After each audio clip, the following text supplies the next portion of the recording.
নমস্কার বন্ধুরা, আজ আবার নতুন একটা রেসিপি নিয়ে চলে এলাম।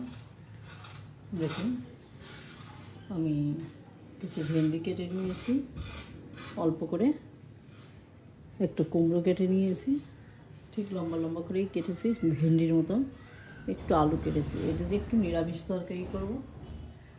আমি রেসিপিটা শুরু করি, আপনারা সবাই সঙ্গে থাকুন। গ্যাসে কড়াই বসিয়ে দিয়েছিলাম, কড়াইটা গরম হয়ে গেছে। আমি তেল দিয়ে দিলাম, ফোড়নে দিলাম 5 ফোড়ন,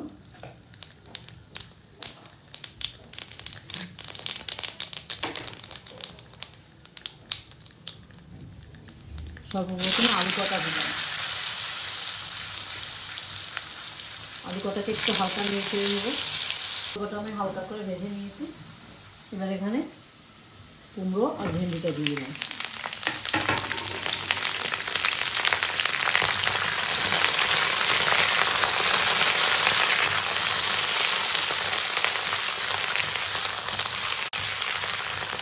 স্বাদ অনুযায়ী লবণ দিলাম, পরিমাণ মতন হলুদ দিলাম। তরকারিটাকে একটু ভালো করে কষে নেব।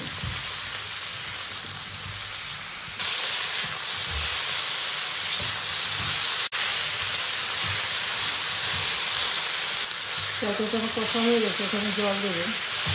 আমার ক্যামেরাটা বন্ধ হয়ে গিয়েছিল, জানি না কত দূর কি উঠেছে দেখানি, বলতে পারছি না।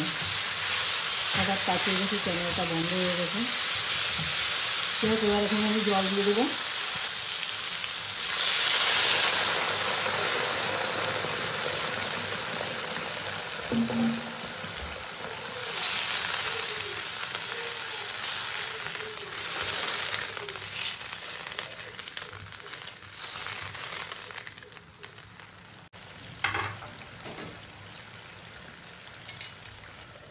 ঢাকা দিয়ে দিলাম।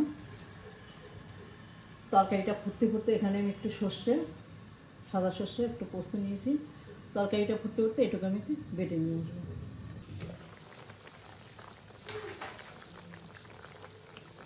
কাঁচা লঙ্কা,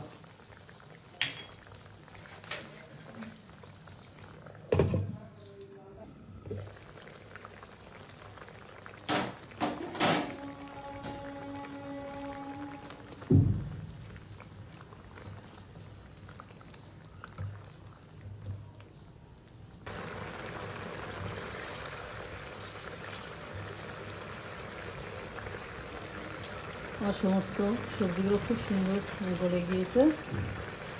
এবার এখানে আমি যেটা সর্ষে আর পোস্ত কেটেছিলাম এটাকে দিয়ে দেবো।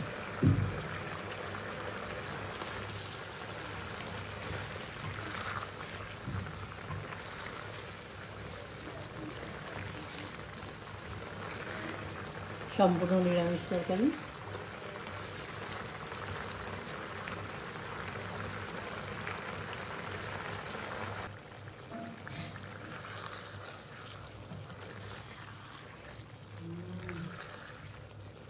আমার তরকারি রেডি। তরকারিটাকে এবার নামিয়ে নেব।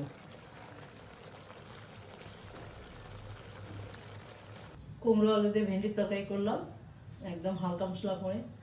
আমার আজকের রেসিপি এই পর্যন্ত। আমার চ্যানেলে যারা নতুন, আমার চ্যানেলটা সাবস্ক্রাইব করো। যারা পুরনো, লাইক শেয়ার কমেন্ট করবে। নমস্কার।